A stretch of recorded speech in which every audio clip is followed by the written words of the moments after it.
Hola, ¿qué tal? Espero que estén pasando un excelente martes.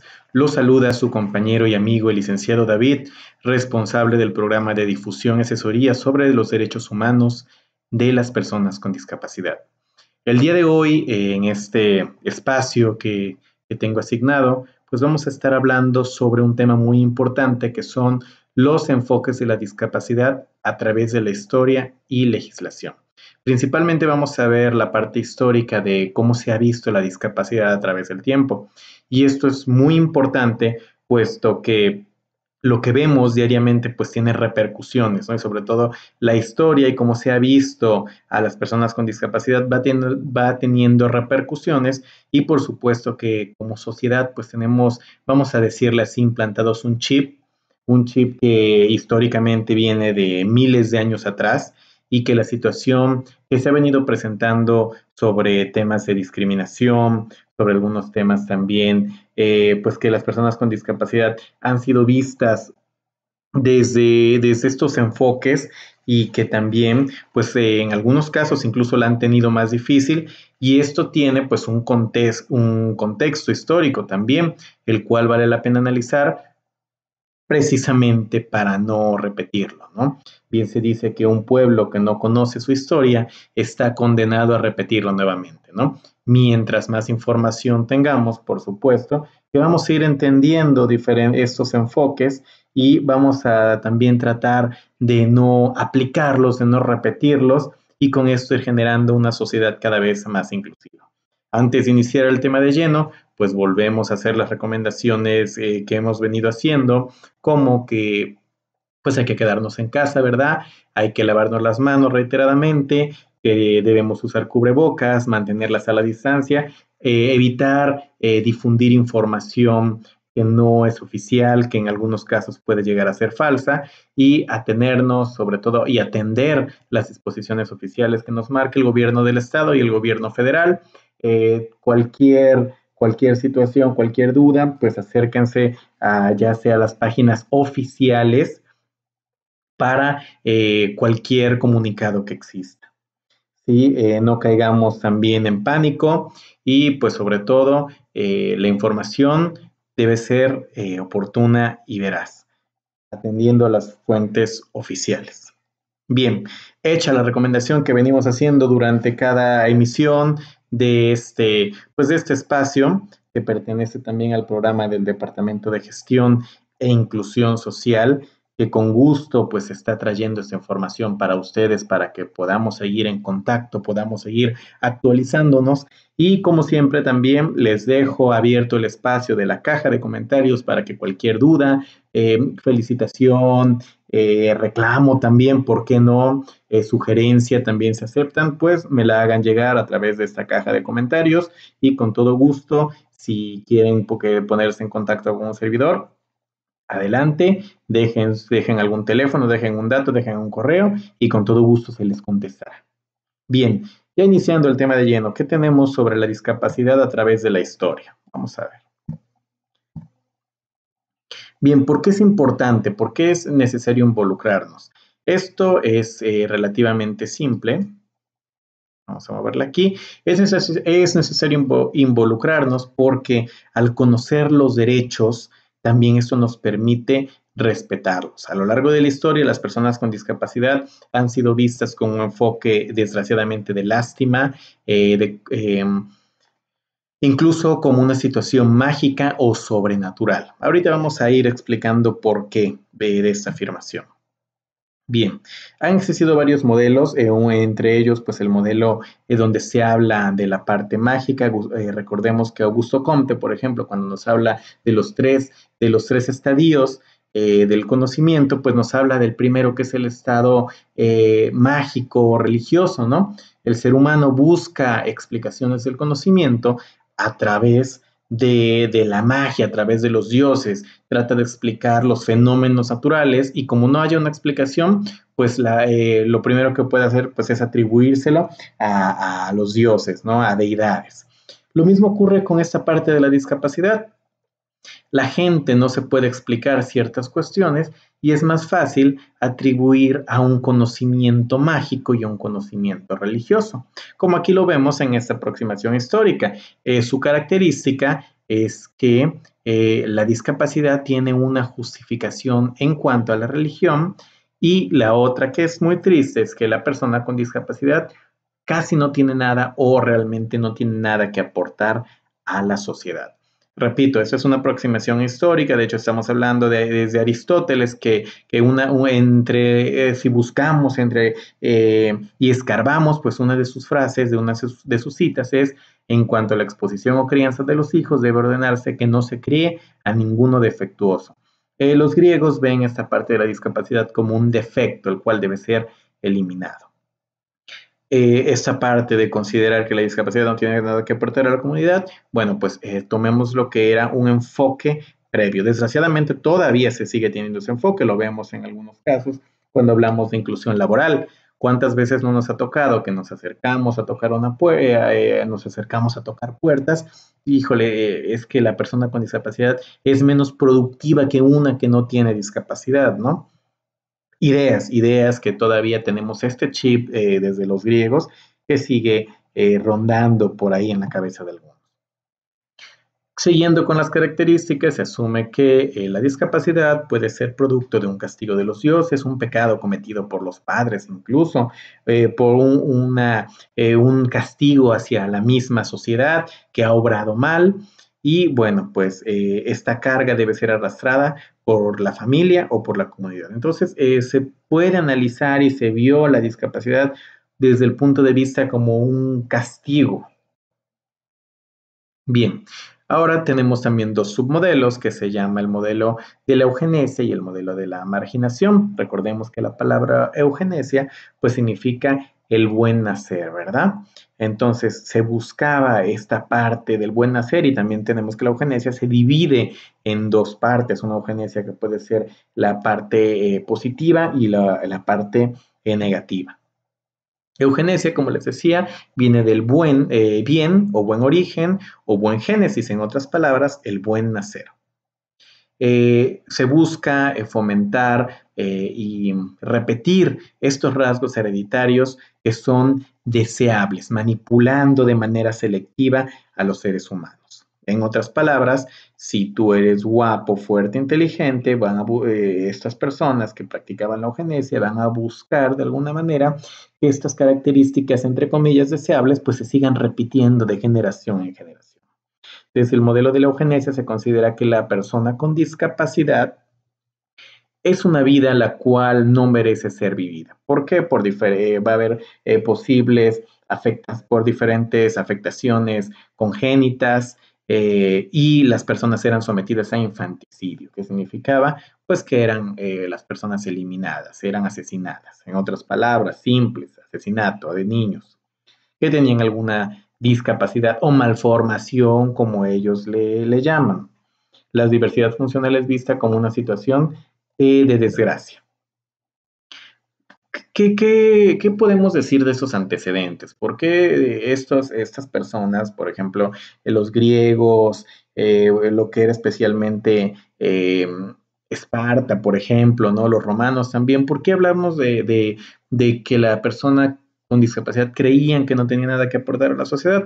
Bueno, aquí hablamos de que el Estado controlaba todo, controlaba la parte militar, la defensa, la economía, decidía quién era verdugo, era juez, es parte, era todo, ¿no? Porque decidía quién vivía y quién moría, ¿no?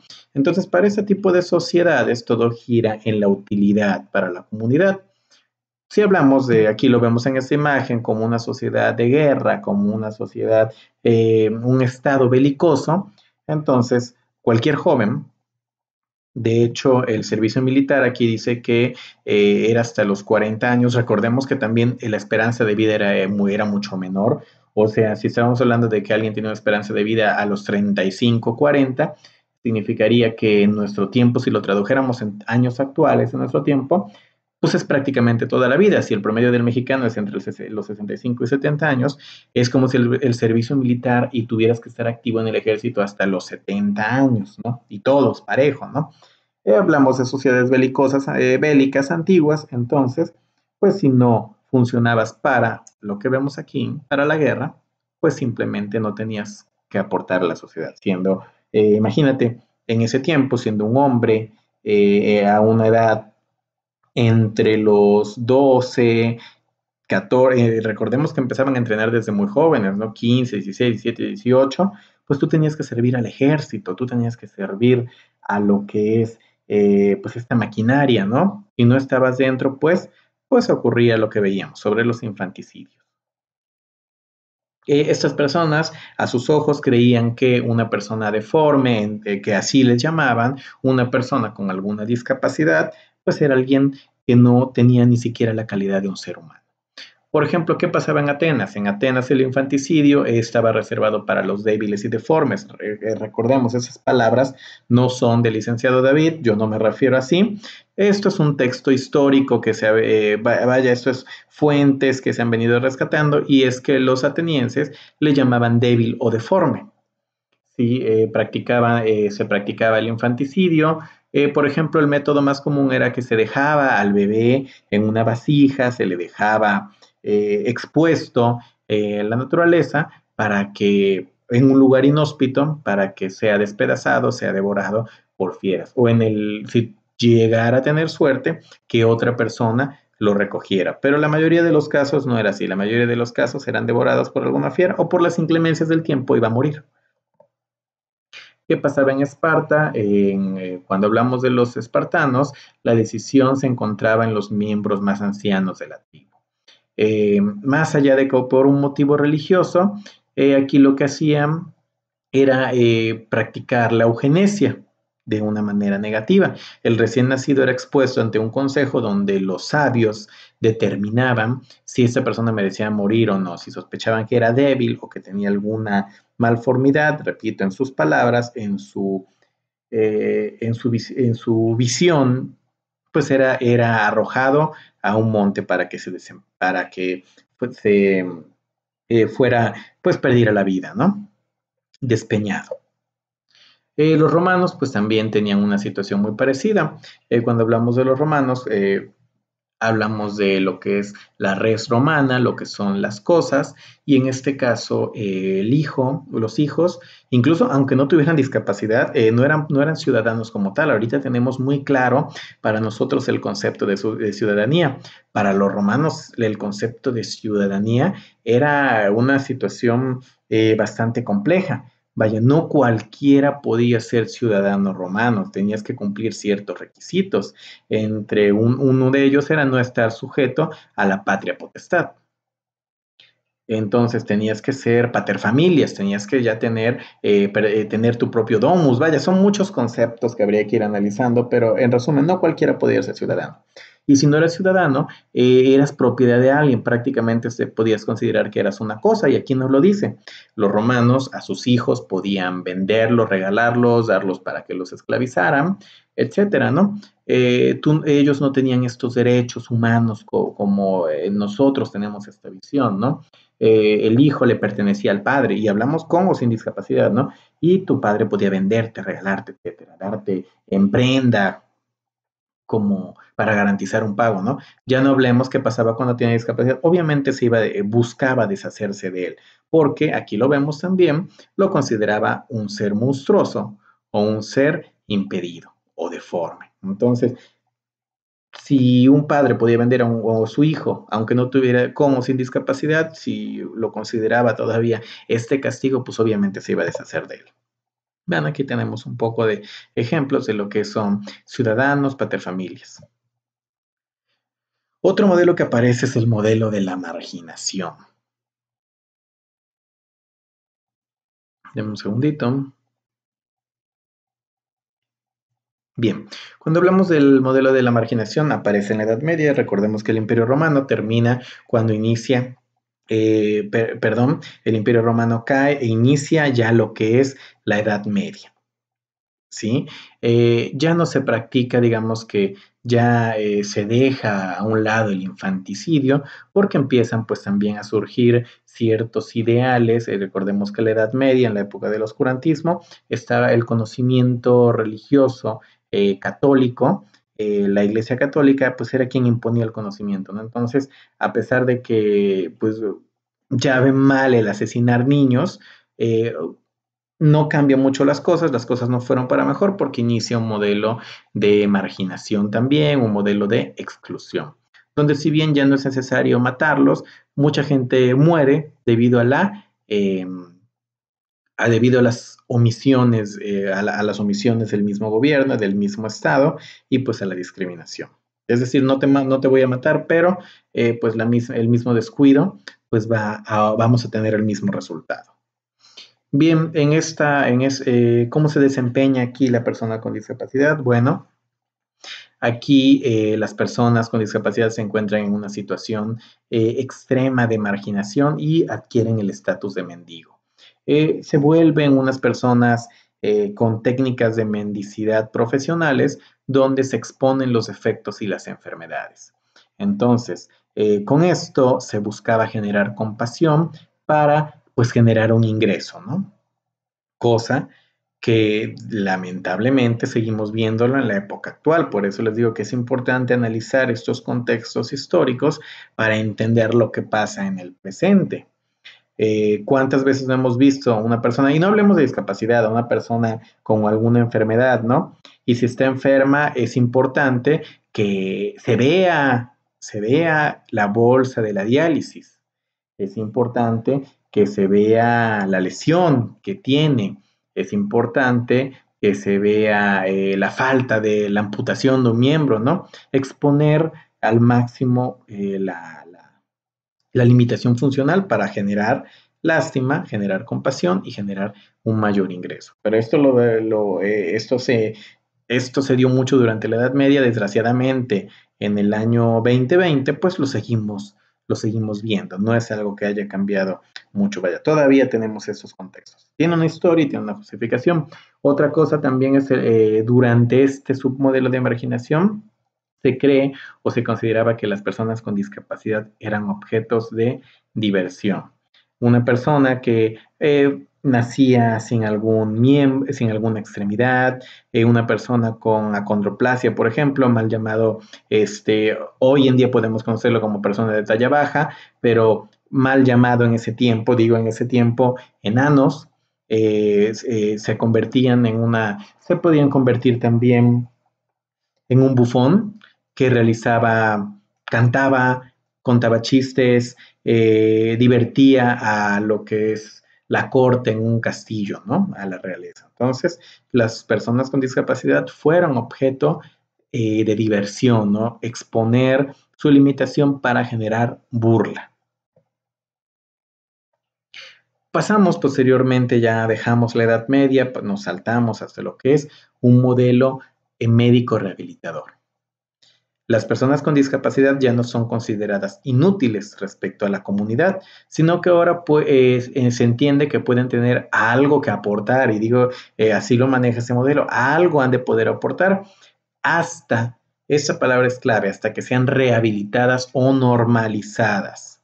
¿Sí? Entonces, en otras palabras, nos dice, la persona con discapacidad puede integrarse a la sociedad y puede ser útil hasta que se cure, hasta que se rehabilite y sea normal como los demás. Eso desde su visión cosmopolita en ese tiempo, ¿no? Cómo se entendía la discapacidad, porque es un concepto que va cambiando a lo largo de los años y del tiempo.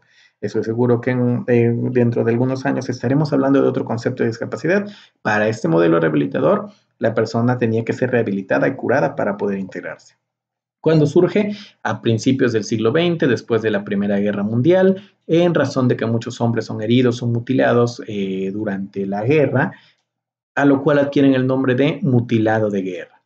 ¿Qué pasa con esas personas? Pues posteriormente el mismo Estado, el mismo gobierno siente que les debe algo por haber arriesgado su vida durante esta situación de guerra. Entonces aparecen también lo que es la asistencia social y los campos de confinamiento para que estas personas puedan ser rehabilitadas. El modelo médico rehabilitador, su base es que la persona con discapacidad está enferma, necesita curarse, normalizarse a punta de tratamiento, a punta de medicinas, a punta de terapia con su médico. Y bueno, pues aquí, como repito, surge la educación especial, la rehabilitación y la asistencia social. Razón, motivo de que si esta persona fue a la guerra, perdió, pues adquirió alguna limitación funcional, adquirió una discapacidad, pues el Estado debe pagarlo, ¿no? Entonces, pues también debe asistirlo de alguna manera. Finalmente, vamos a continuar con lo que es un modelo biopsicosocial y que tiene relación con los derechos humanos. ¿Qué pasa durante ese modelo? Ya se ve a la persona con discapacidad ya no como un ciudadano de segunda, un ciudadano que necesita rehabilitarse y normalizarse, sino que aquí ya también se busca que la contribución y la participación sea igualitaria. Se realiza una distinción entre deficiencia y lo que se entiende por discapacidad. Aquí puede ser un poco complicado, pero lo vamos a explicar. Cuando surge en la década de los años 70, del siglo XX, su situación geográfica puede ser en Estados Unidos e Inglaterra, donde surgen estos movimientos. Activistas que se empiezan a unir, en una sola voz, al unísono, van a pedir que se deje de ver como un ciudadano de segunda clase para ir rompiendo barreras, para ir recibiendo atención, pedir derechos como la accesibilidad, pedir también que se acaben los estereotipos negativos y las acciones discriminatorias. Se busca una reorientación social con todo esto. Aquí, ¿qué nos dice este modelo? Nos dice que la causa de la discapacidad no la tiene la persona. La persona no tiene discapacidad porque sería como decir que una persona tiene racismo. El racismo aparece cuando otra persona discrimina y señala por una característica, ¿sí? Yo no puedo decir yo tengo racismo. Lo mismo ocurre con la discapacidad. Está mal decir en teoría yo tengo discapacidad porque la discapacidad se presenta cuando la sociedad no considera y tiene presente a la igualdad de las personas y existen barreras físicas y sociales. El problema se encuentra en la limitación que tiene la sociedad para prestar servicios apropiados y para brindar la igualdad de condiciones a todas las personas. En este modelo lo que se busca es la rehabilitación, pero no del ser humano con una limitación, se busca la rehabilitación de la sociedad para ir eliminando barreras. El objetivo de este modelo es la inclusión social, que también pues, lo hemos visto durante estos programas, lo hemos visto con mis compañeros que están en otros programas, que se busca la inclusión educativa, laboral, deportiva, arte y cultura, el acceso a la información, la accesibilidad y pues la igualdad en la parte de la justicia, ¿no? Entonces, esta es una de las metas que se busca con este modelo, ¿no? Pero aquí quiero aclarar esta parte que es muy importante para que vayamos entendiendo a qué nos referimos con discapacidad. Uno, decirles, cuando hablamos de discapacidad, dejemos y eliminemos todos los sobrenombres, todos los motes peyorativos, como puede ser discapacitado, inválido, minusválido, persona con capacidad diferente, entre otros, ¿no? De los peores que podemos encontrar, pues eso, por ejemplo, minusválido, y otros como loco, idiota, tonto, torombolo, etcétera, ¿no? El término correcto es persona con discapacidad. Ya dejemos a un lado todo lo demás, dejemos por supuesto la parte de enfermos o enfermito, ¿no? ¿Cuántas veces no hemos escuchado? Es que yo tengo un vecino que tiene un hijo enfermito.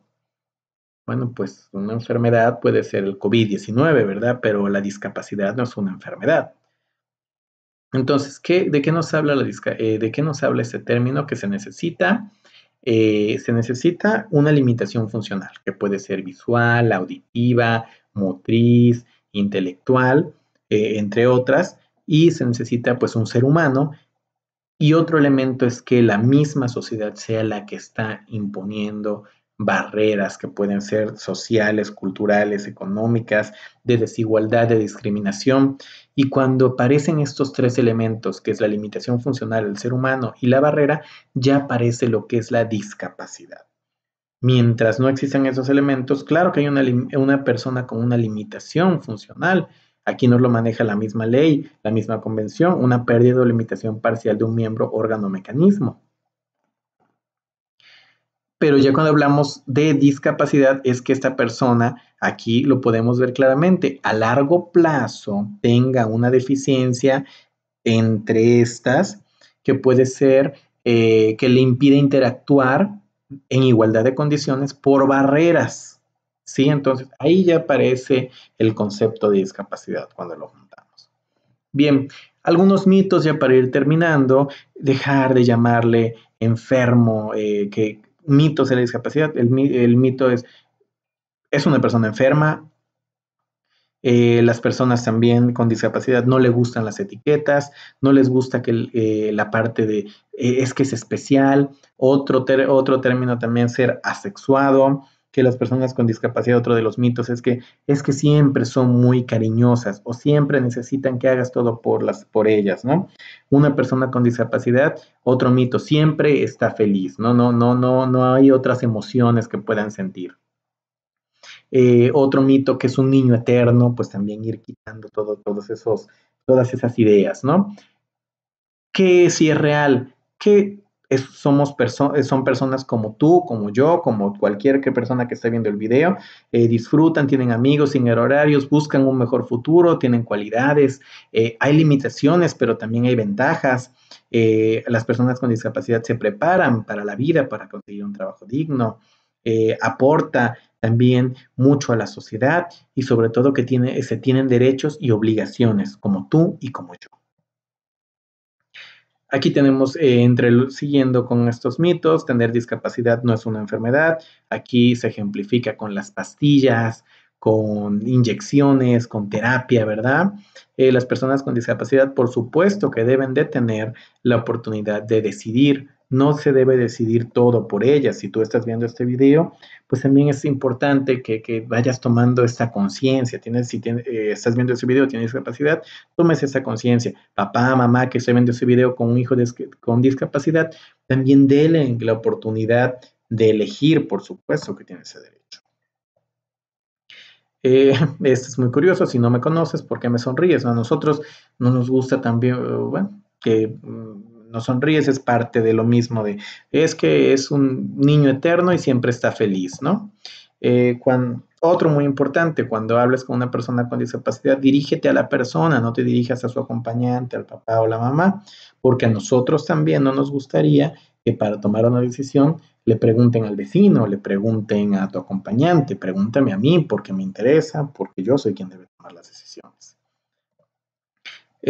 Otro mito que lo toqué hace un momento, lo mencioné, que son personas asexuadas, o sea, que no tienen esa necesidad ni sienten atracción por otra persona. Claro que sí, lo mismo que tú y yo. Aquí no hay que ser tan, vaya, no se necesita ser un genio ni tener, vaya, eh, ni rebuscarle tanto, ¿no? Somos seres humanos que nos gusta lo mismo. ¿Necesito ayuda? Sí, claro, las personas con discapacidad necesitan ayuda, pero no para todo. Y otra de las reglas también de etiqueta es, si tú te encuentras una persona con discapacidad, puedes ofrecerle tu ayuda, sí, pero pregúntale, oye, ¿necesitas ayuda? Te puede decir sí. Si necesito, por favor, ayúdame a atravesar la calle, por favor, empuja mi silla, por favor, se me cayó, ayúdame a recoger esto que se me cayó. Vaya, un sinfín de cosas, como cualquier otra persona, ¿no? Como tú, como yo, ofréceles apoyo. Y si te dice que no, no te ofendas, porque esa es otra. Yo platicaba una experiencia en otro video, en el video pasado, de una chica que yo la veía en silla de ruedas y que se esforzaba para subir, para subir, ¿no? Para ir, estaba un poco empinada esta rampa y se esforzaba para subir. Y yo llego y le digo, oye, ¿quieres que te ayude? ¿Quieres que te empuje? Te echo un empujón. Y me dice, no, no, licenciado, gracias, porque lo estoy haciendo solo y quiero practicar y debo poder sola. Ah, bueno, perfecto. Entonces, uno ni se ofende porque también hay gente que se, ay, o sea, qué paya. No, no, no, al contrario, ¿no? Vaya, qué gusto, hay que respetar esa decisión. Entonces, puede haber dos opciones. Sí, necesito ayuda u otra, no, estoy bien y lo voy a hacer sola porque lo estoy intentando, porque debo practicar, porque es parte de la rehabilitación. Que las personas con discapacidad no necesitan privacidad, por supuesto, el derecho, incluso el derecho a la intimidad está contemplado, por supuesto. Y para terminar, si quieres escucharme, pues tengo mucho que aportar y tengo mucho que contar. Por supuesto que sí. Bien, yo con esto terminaría mi participación. Vaya, se fue.